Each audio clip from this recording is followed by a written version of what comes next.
The information provided on this podcast is for general information purposes only and is not intended as a substitute for professional medical advice, diagnosis, or treatment. Always seek the advice of your qualified health provider with any questions you may have.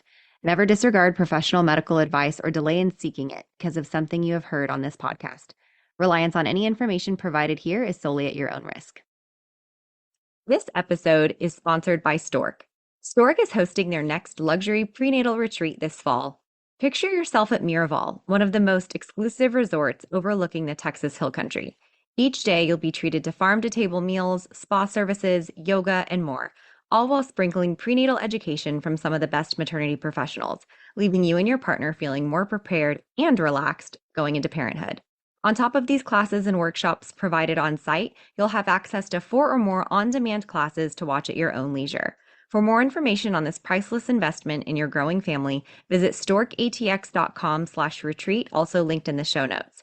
Space is limited, and don't forget to use code BIRTHBABY for $200 off.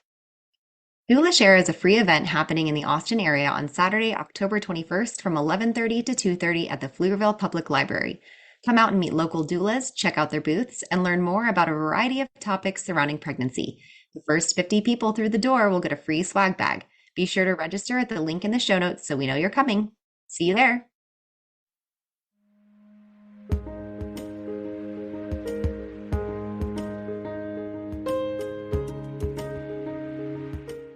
Welcome. This is Birth, baby.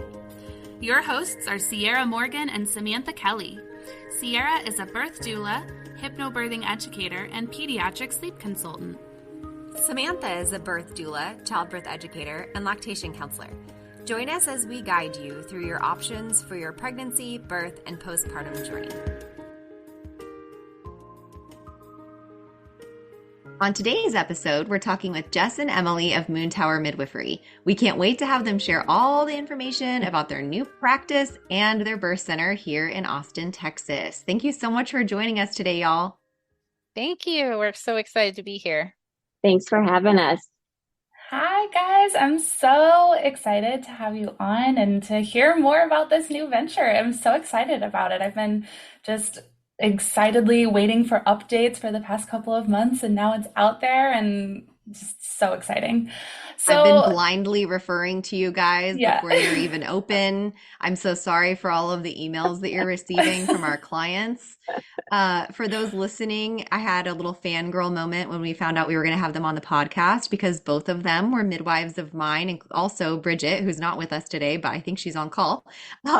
They were all my midwives when I was pregnant with my son. So this is so cool to have y'all here. I really appreciate it. So tell us a little bit about how Moontower came into existence and kind of why and how and all those things. Tell us about the birth of Moontower. Yeah, so I mean, it's probably every midwife's dream to start a practice. I don't know. I only know the midwives I know, but when we go to midwifery school, there's this dream of creating, this perfect place for people to go to have great care. And then, throughout our career, as we build on our experience, we have this dream in the back of our mind, and we file away all the things we would put in our magical place. And we're lucky enough, to be doing it. So I think our passion as a group of midwives over time, working in lots of different birth settings, inside and outside of the state of Texas, we are really passionate about hospital birth. We've worked in birth center birth and out of hospital birth. We love it. There are lots of great options in Austin for that. We all three met doing birth center birth together at a practice that no longer exists. And I think that's probably where the dream initially started, is when we kind of fell in love with each other, and loved working together and had similar dreams, similar thoughts about how to care for people. And then, that closed down, we moved on and then worked in kind of a higher intervention setting in hospital birth. So we all worked through, and still do, for this company that does hospitalist work, which means you're in the hospital doing midwifery care for clientele that don't typically otherwise have access to midwives, or those that do are transferring because of a problem or complication in their pregnancy. And so we gained tons of experience in higher risk care, and pushing the scope of our practice in a highly collaborative model.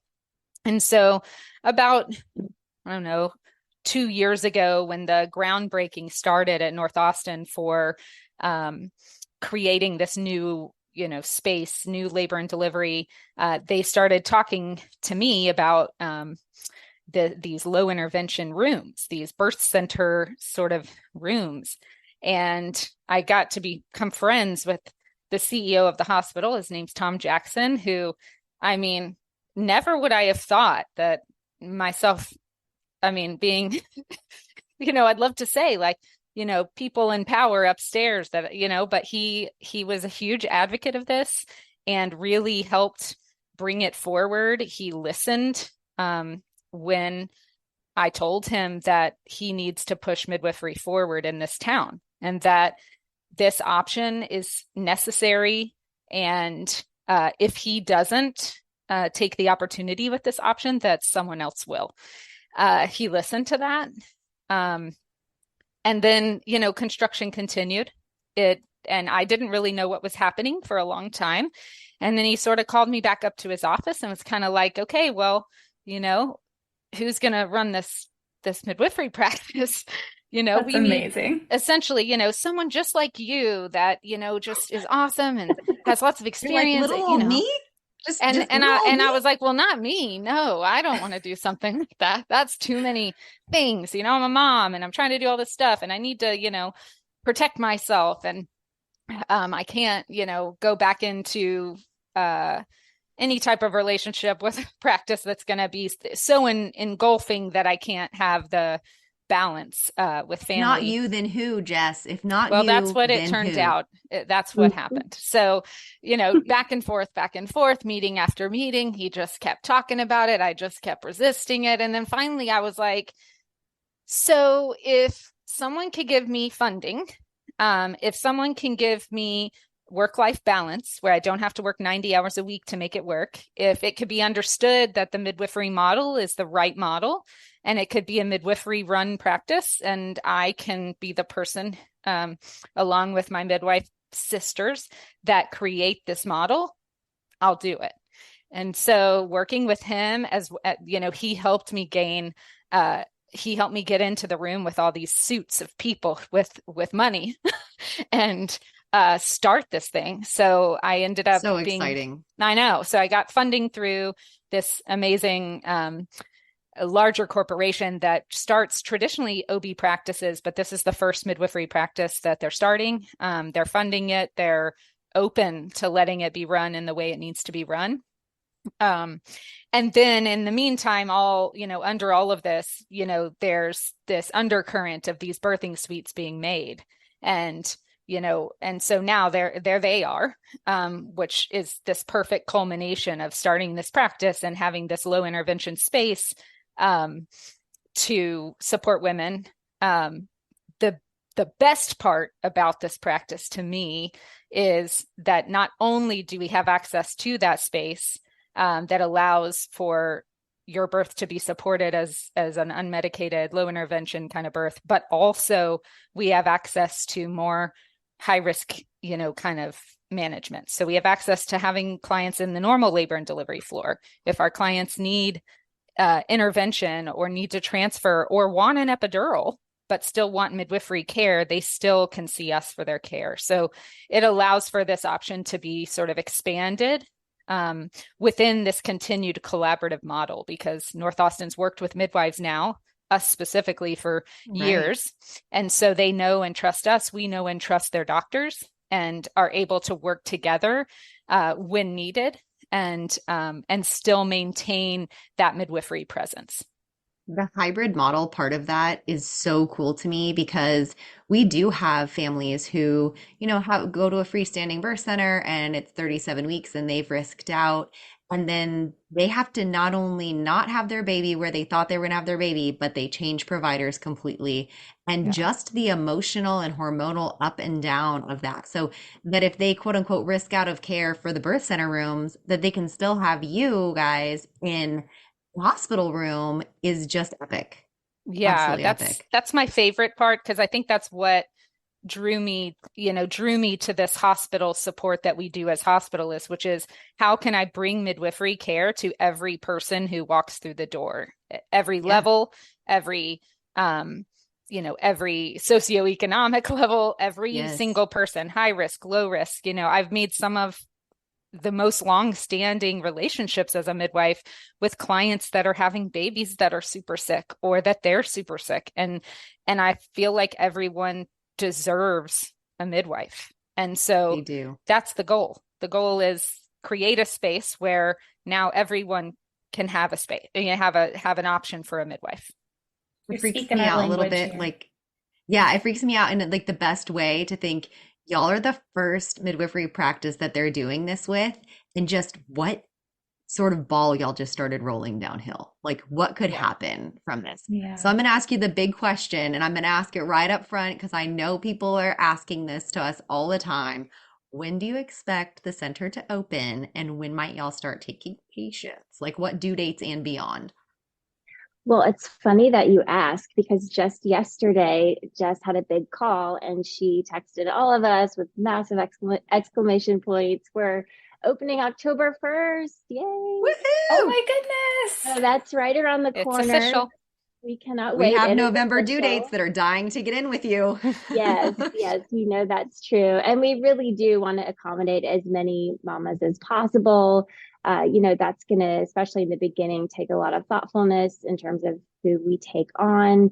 Of course, it's not ideal not having a relationship that we've built for many months leading up to your birth, but we plan to review your records. So, anyone who's interested in coming to see us, I would recommend contacting us through the website, moontowermidwifery.com, or DMing us. And then, really, an important piece when you want to transfer is to get a hold of your medical records. That can take a long time. I feel like that's the piece that holds everything up when you're wanting to transfer care. And so, one important piece of that is to just request a copy of your records. Don't say you're transferring out right away until you know you have a home with us, because we want you to be cared for by someone. So, that would be my advice to anyone wanting to see us. We'll be sending some text messages immediately after this podcast recording. Yeah, anyone Um, can request their own records, and so if you have those in hand, I'm keeping a list. There's a list, a long list of 100 people who are ready to transfer their care now. And so our at goal, least five of those are ours. yeah.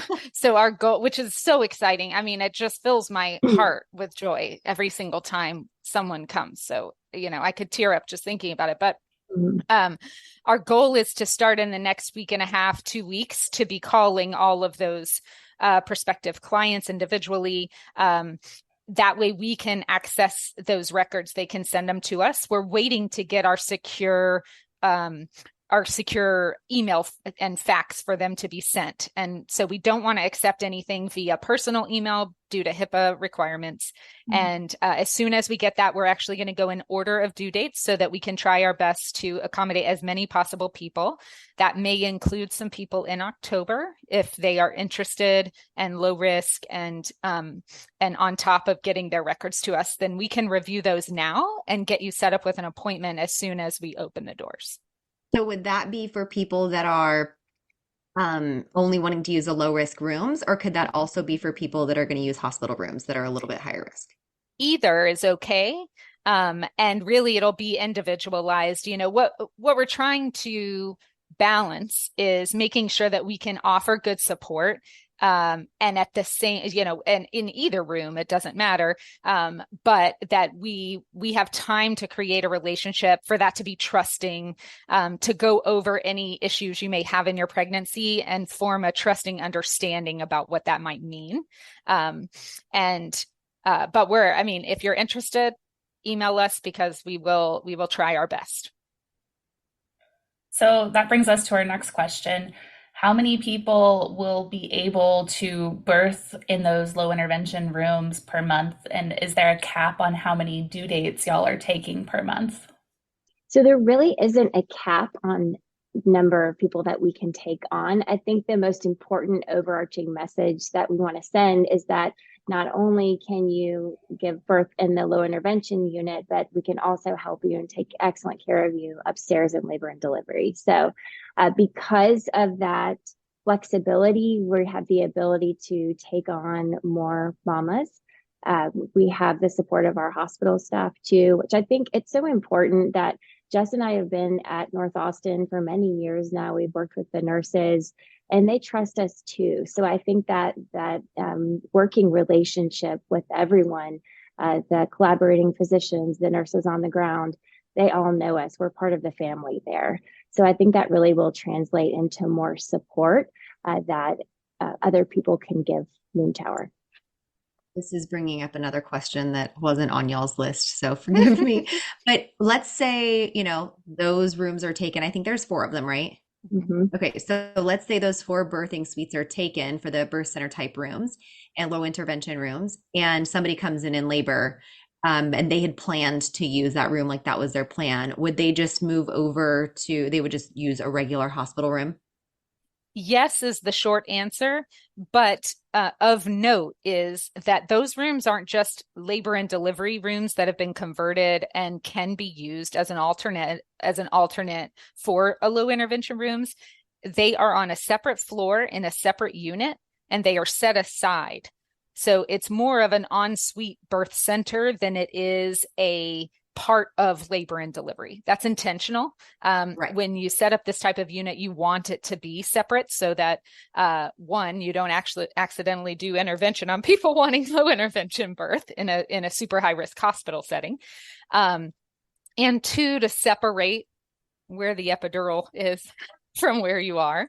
And just that mental change that happens when you come into a birth center versus when you come into a hospital. Right. So yeah, we respect that completely. Exactly. That creates a space that feels safe to support you in the ups and downs that is the marathon of labor and birth, right? Mm-hmm. And so we don't expect that those rooms will be anywhere close to capacity for some time. When birth centers are designed, they're designed, when you take on the amount of patients you can take, the amount of clientele, they average on 10 plus or minus per month per room. So that would mean if we got to 40 people per month that were all interested in those suites, that yes, we could get to that place.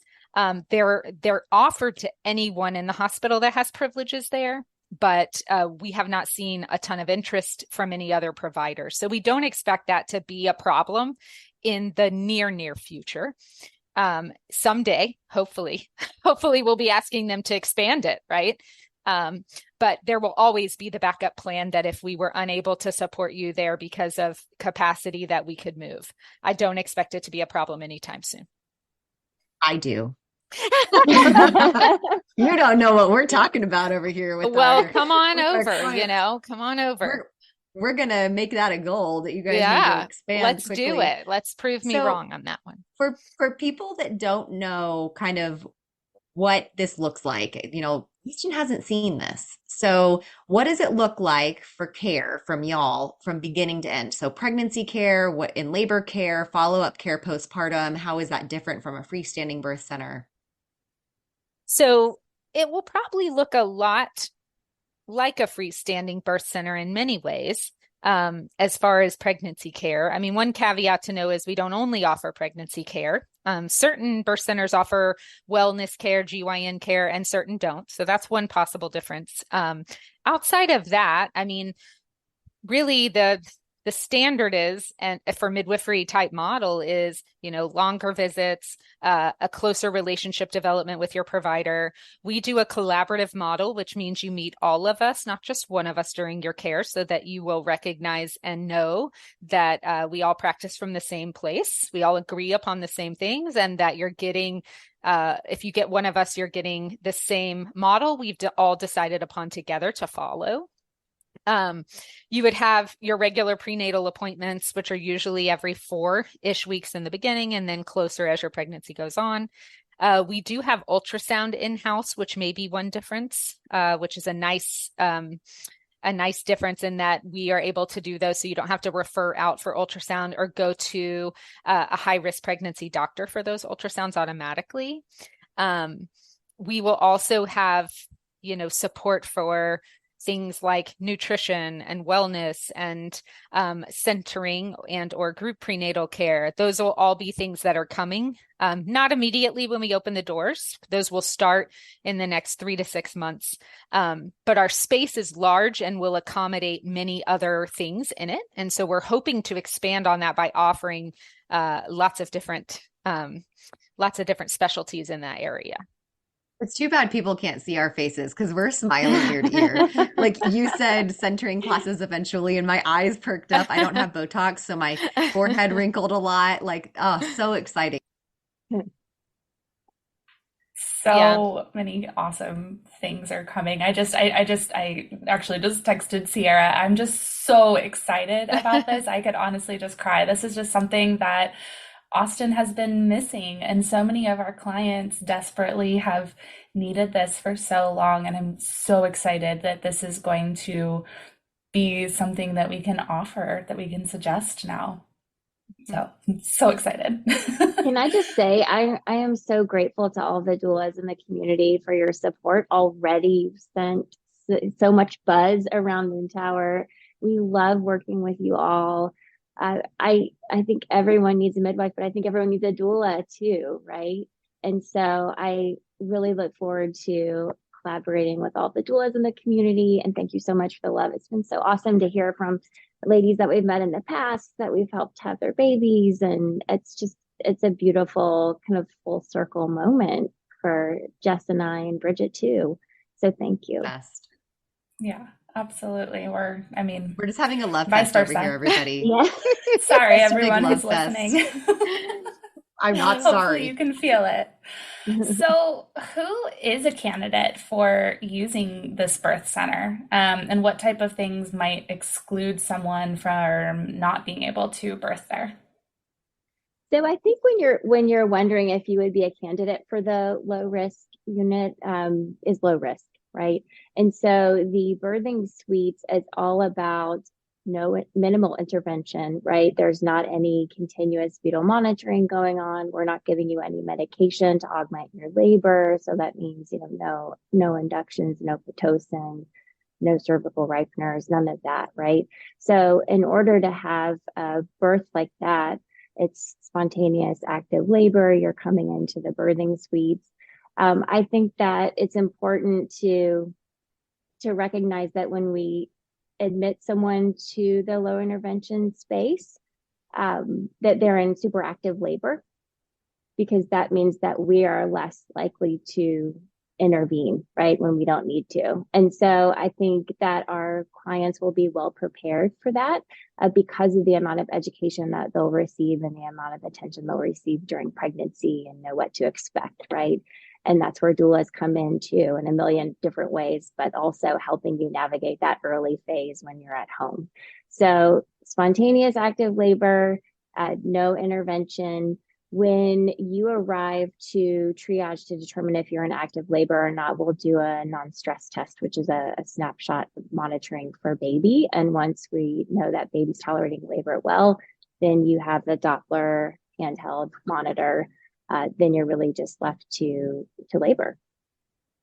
So, anyone who is high risk, they're developing the protocols right now for the birthing suites in terms of who's excluded from that. But essentially anyone that would need a continuous monitoring for a baby, I wouldn't be able to be in that space. But the new labor and delivery units are so amazing. The showers are so much better. There's a seat in the shower, and I can't say enough about the showers, you guys.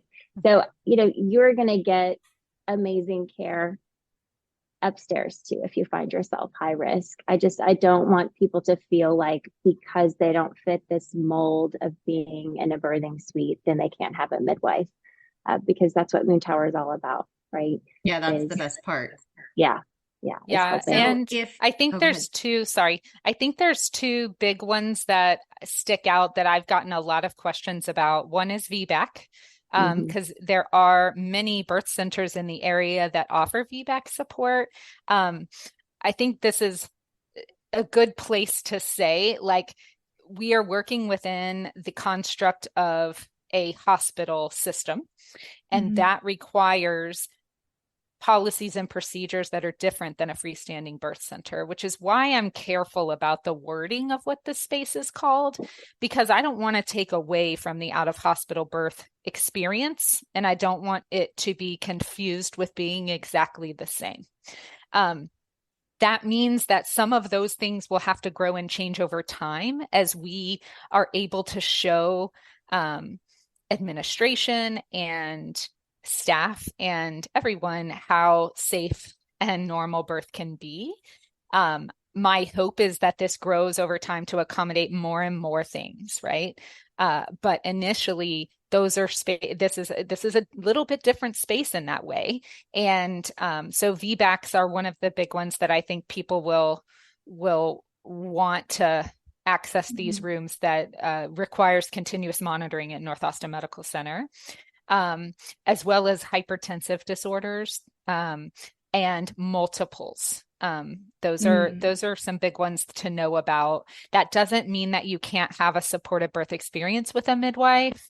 Multiples is a little bit of a different story, which we're trying to work out now. But with other of those things, we have this very collaborative working relationship with the hospitalist team there.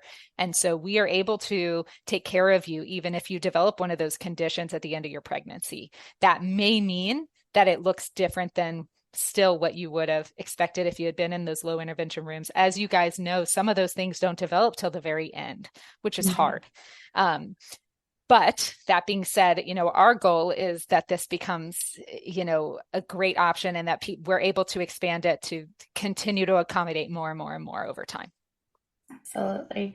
So things like gestational diabetes or like BMI, sometimes we hear BMI as being a reason you can't deliver out of hospital. Are there going to be certain restrictions on like those specific things, or is it mostly going to be VBAC?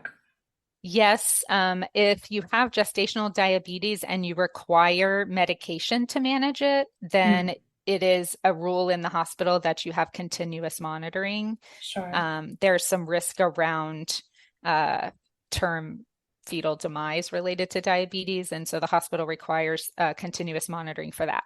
Right. If you have, I believe that the BMI they settled on, which, don't get me started on BMI. I don't believe in BMI. We don't hold you accountable for what you're about to say. Not all of these rules are not rules I created, right? They're rules I set in meetings debating over time. But there is a BMI cutoff currently of 40, I believe.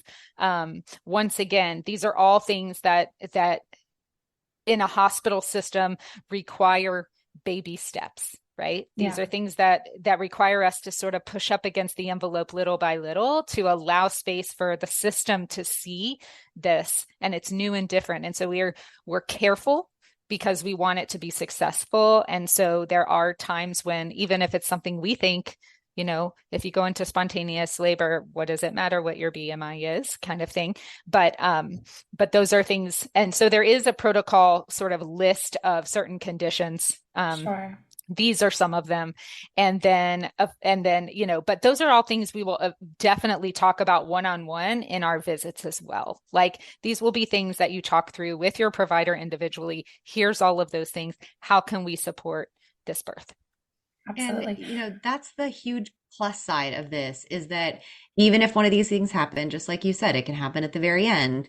That's okay, because you can still keep y'all as a provider, and then you just move into the different room. And again, like Emily was saying, the rooms are still very nice. Like, there are just a few extra things that you will need. So I think that this is awesome. So if someone is like developing, one of these higher risk things like preeclampsia or gestational diabetes, or these things that would basically risk them out of delivering in one of the low intervention rooms. I know they can still keep you as a midwife in labor. Would they also have to go under the care of an obstetrician as well, or would that be under the hospitalist team? You want to answer that? So we have a relationship with a collaborative physician. Can I say who it is, Jess? Yes. It's Dr. Monty Paparia. Everyone loves her. We're so excited to be working with her. We loved her and worked with her for a long, long time. So so we have a relationship with Dr. Paparia, and also with the physicians with OB Hospitalist Group, who are people that we have worked with for about 5 years now. And so that trust and respect is mutually there. So you won't lose us as your provider. When we are practicing on the edge of our scope, then we need to be very mindful about where our scope is and reach out to the resources that we have and collaborate with people that, in an appropriate way. Right. Mm-hmm. And so we take care of a lot of high risk people right now as our job as hospitalists, collaborating with physicians. But that physical presence, that midwifery care that you get, that holding space, is still there for you, even if things get really high risk. Absolutely. I love that. I think that it can be hard to imagine that sometimes, but even when you're in an out of hospital birth and you transfer in for one of these higher risk things like during labor and you get a hospitalist midwife, you still have that benefit of midwifery care, even if you have, an OB that's overseeing your care. So I think that'll be really valuable for people who are having those complications that sometimes come up. Yeah. Yeah. And even if there's let's say your baby's breech at 37 weeks and we try a version and that doesn't work. And eventually, or whatever, mutually we decide together that a C-section's the best option. That doesn't mean we won't be there with you and that we won't walk you through that and that we won't take care of you in the hospital still. We will be there with that OB, making sure your care is still really high quality. We will sit there next to you during your C-section. We're here to still support those things. We also are working on, which I can't say this person's name yet because she hasn't yet signed her contract, but that will be out soon. Having another physician that will actually see some clientele in the office. So she, on certain conditions, they require kind of co-management, meaning like we'll see them and a doctor needs to see them. Diabetes on insulin, for example. And so we will have that option to get to know her when you have certain conditions that require you to have an appointment with a physician directly throughout the rest of your care. And we also have a relationship with the maternal fetal medicine group at North Austin, which I think is an important aspect because they also know us and collaborate with us often.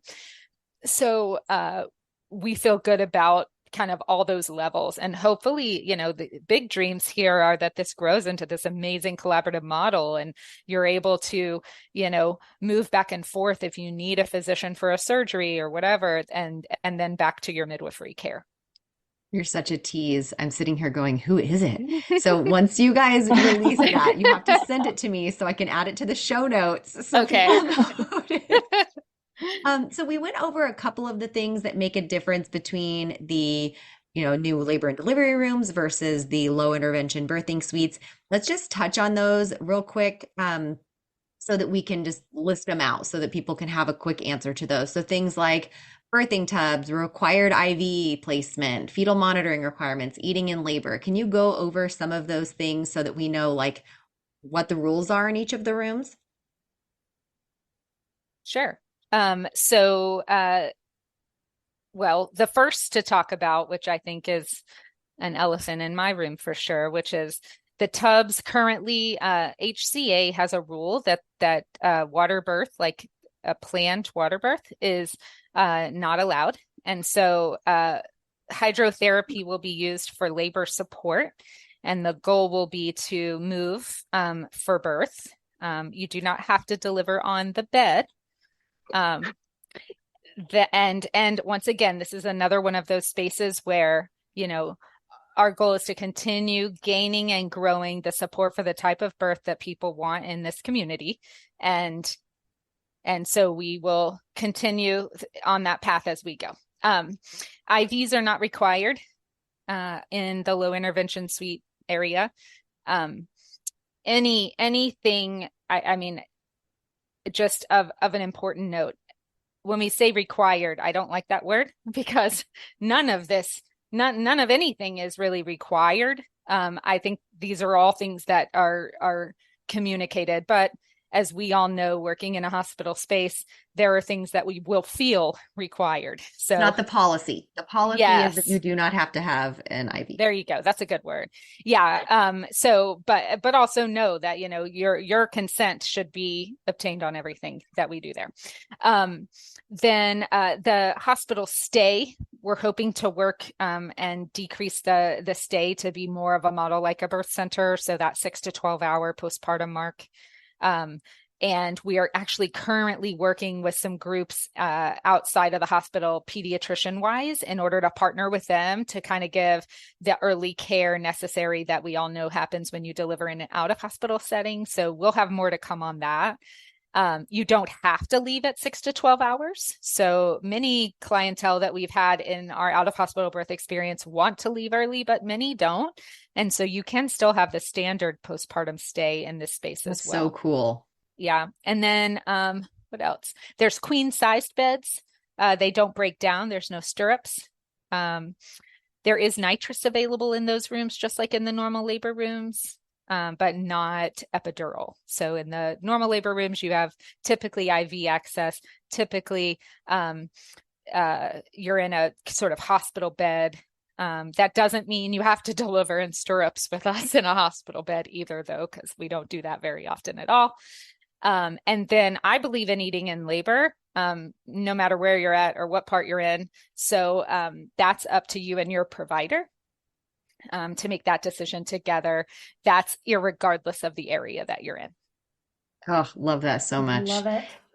As far as IVs go, I know even at a freestanding birth center, sometimes a mom will be really dehydrated or she's just like really tired. And they're like, maybe if we give her some LR, she'll, kind of perk up. Is that something that will be an option in the low intervention room? You can absolutely use IV fluids as a tool to perk you up, hydrate you, give you some life so that you can have this baby. And also, there's the GBS prophylaxis. So GBS status, it does not risk you out of that low intervention unit. And we would offer you those antibiotics in each area. Amazing. That's great. I didn't even think about the GBS thing. I'm glad you mentioned that. Awesome. So I think we kind of touched on this already, but will other providers have access to those birth center rooms, and what provider types are going to be involved in the patient care in both of those rooms? So the birthing suites do not belong exclusively to Moontower, right? Even though we wish they did. Really, those rooms they don't belong to us, right? But we hope to use them the most. Anyone who is a credentialed provider at North Austin Medical Center can utilize those rooms, and there's enough to go around for everyone, right? So I hope that anyone who wants to use that space under the care of any physician has that opportunity, right? And so we've heard just anecdotally, some groups don't have any interest in using those spaces, and that's fine, right? So we are all about choices for people, and we just want to expand the menu of options as having midwifery care in the hospital space. Awesome. And like baby nurses and things like that. So there are people who we can handpick to train to give good care, one-on-one care in those low intervention spaces. That kind of nursing care is not for everyone, but I think that the people who are interested in being down there have a passion for it. And that is just so important to have good nursing support down there too, that has an understanding of what physiologic birth looks like. There's I feel like the nurses who are attracted to that type of birth really are hungry for that. It gives us life to see just spontaneous labor and low intervention birth. We see a woman step into her power and do it. I think that there are enough nurses that look forward to that opportunity. And so I know the ribbon cutting was a bit confusing in that the birthing suites are not in operation now because, those policies and procedures haven't been approved yet. And we haven't trained the staff up to do that in the right way. And this is such a massive step for this community to have a space like that with tubs in the hospital, that we really do want to tread lightly in the beginning so that we can show people how safe this is and how important this is to this community so that it can expand.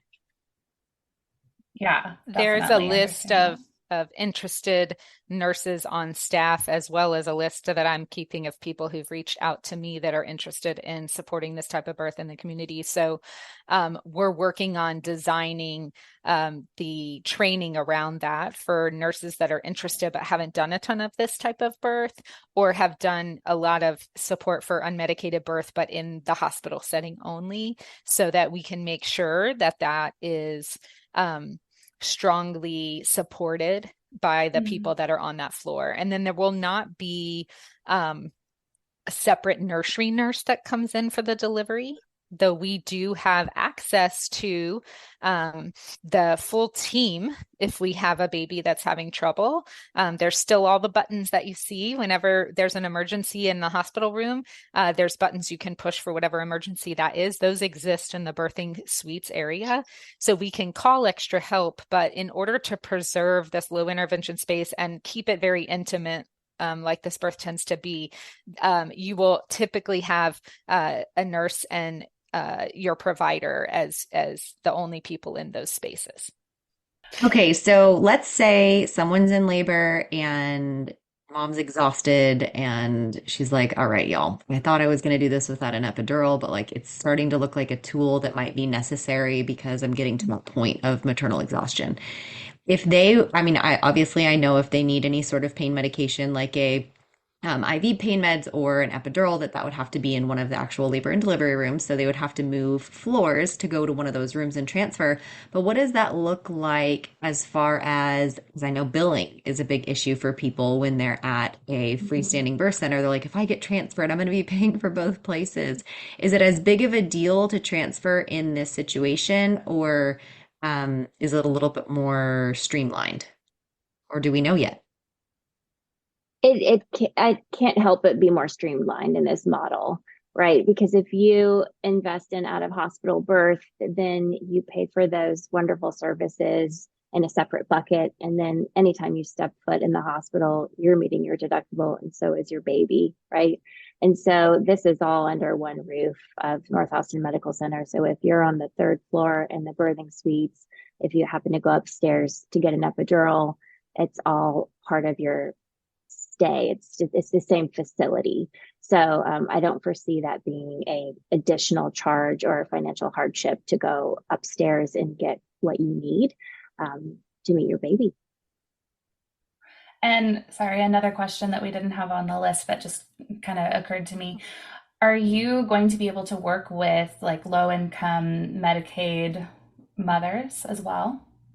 Yes. I mean, it's a huge passion of mine, probably all of ours, to be able to take care of everyone, and that should not depend on if you have private insurance or not. The contracts for our insurances, the ones that take the longest. So typically to make a contract with an insurance, it takes 90 to 120 days. And the longest ones, guess what? Surprise, surprise, are Medicare and Medicaid. So those ones take the longest. So it is possible that there's a delay from when we open to when that becomes active. And so yes, is the baseline answer. Okay. There could be a delay in when we can accept based on when that becomes active. We have asked for them to make it active by October 1st, but there's no way of knowing when they will make that decision. We do work working with Unified Women's, which is this kind of group that's funding us. They have within their company contracts with all the different insurance companies. So we don't have to go out individually and negotiate with these companies to create the relationship, which is huge. No, this is huge. It's massive. So we're able to accept all of those, as well as, because this is considered, whether you deliver in a labor and delivery room or in those birthing suites, it's considered a hospital birth, that you don't have to worry like my insurance won't cover this because it's a birth center. And so yeah, I wish for Medicaid to be accepted as soon as we open our doors. I also don't want to delay the ability of people to come into our doors because of the system that is Medicaid sort of taking longer than the other companies. So as soon as that becomes active, we will be able to take clients in. Medicaid is accepted by the hospital, so there are also other options we can hopefully work around there. Though, I don't want my goal is not to make an economic burden on anyone in order to get this care. So our goal is to get it active as soon as possible. We don't have control over when Medicaid makes that active. That's so awesome, though. I mean, that's just such a huge gap that we're filling in there. So many parents don't even have the option of midwifery care because it is such a massive out-of-pocket fee. And we have a mom right now. We've been trying to help navigate that. She's due in December and she's had 6 births. This will be her 7th birth, but she's on Medicaid and she hadn't lived in this area before. And only a couple will take those for home birth. It's really hard. And she also has a feeling like for some reason, even though she's had a bunch of home births, that she's supposed to be in the hospital this time. And she just has this weird sensation about it. And so this is huge. I mean, if this comes, if they approve that before December, we might get you another client. Yeah, that's, I mean, the hope, that's, my fingers are crossed about that. I check in on it once a week with our negotiator person. Yeah, I mean, that's the thing. That's a personal thing for me. When I had my first son, I was in graduate school and I couldn't afford anything other than like ramen noodles, and so I didn't have a choice for out of hospital birth at the time because insurance wasn't accepted and I didn't have the money to pay those fees. So I sort of felt very stuck. And my goal is, let's not let those kinds of things get us stuck. Every person deserves this care. Absolutely. Amen. I feel like I'm in church today. I know. Is there anything else that we missed or that has come up for you over this? We're like, oh my gosh, we've got to have them spread information about this. Is there anything else that we missed? Oh no, Emily, can you think of anything? I think we touched on the concept of midwifery care being more than just that birthing center birth, right? I just want to assure everyone that we have so many relationships with people, the system, right? We've been part of this hospital for a long time. We've got these collaborating physicians that know us and trust us and will take amazing care of you alongside with us. We're funded by this company that has all these insurance contracts. So we're really set up to cast the widest net possible for you. And, also you don't have to be pregnant. You don't even have to want to be pregnant to see us. So there's well woman care that we do. There's contraception that we can do, where Bridget is learning all about menopause all over again for us. Thanks, Bridget. She's not here today. But, midwifery care is technically for a woman from the time she goes through puberty all the way through menopause. And so what a great thing, right? To have this different model that's not a medical model that allows for more connection, more time spent. And, if we need to use the resources that we have, our physicians, then we can help you navigate that. And a quick note another quick note about inclusivity, I would say, is, we also have the goal of caring for people who may need this type of care and don't identify as women. And we want to be super mindful of that. We as hugely staunch feminists say the word women a lot, and our are constantly working on that for ourselves. And we know that that's a place of learning for us. And so but we are also understanding that as a marginalized part of the population, as women, that we want to be inclusive of other parts of the population that don't feel they have a space. So know that. I'm so glad you said that, because too. we kept all saying women and moms, and we would ask questions saying moms. And I was thinking, and I'm so glad you're saying this, because I definitely want to make sure that people who are listening to this know that whoever you are, this can be a place of care for you, no matter. I loved also that you included, just from when they go through puberty, I've had a hysterectomy. I have no need for OB care, but that's great that that's an option for well woman care as well, or well person care, I guess I should say. So thank you for touching on. Well, and also trauma-informed care too. Sadly, so many people have been affected by sexual abuse, assault. So that is such an important piece of this intimate care. So we really do work really hard to be trauma-informed providers. Which is so huge, so absolutely huge. And also another big gap, I feel like, in our area. So I'm really excited that y'all will be able to fill that gap. We just had a conversation the other day about how important the midwifery model is for trauma-informed care, because it does cover all of that in a way that the medical model just really isn't able to, because of policies and time restrictions and all of these different things. So I'm glad that will be an option moving forward in our area. We always tell people it's not because doctors don't want to or aren't willing to, but everything is a business, and some businesses are better set up to help different types of people. And so this is the one that we're really extra excited about.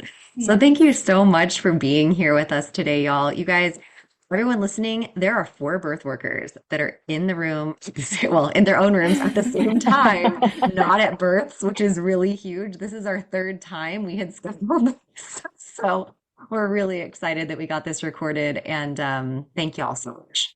Thank you, guys. We're excited, and we feel super special and a little famous for our first podcast. You are super special. Not your last. You definitely feel the love of including my dogs barking, the pest guy coming, and my husband coming home from work. Hey, that's just how we all roll.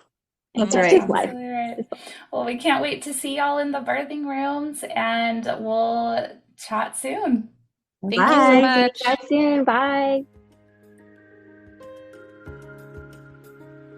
Thank you for joining us on Birth, Baby. Thanks again to Longing for Orpheus for our music. You can look him up on Spotify. Remember to leave a review, share, and follow wherever you get your podcasts. See you next week.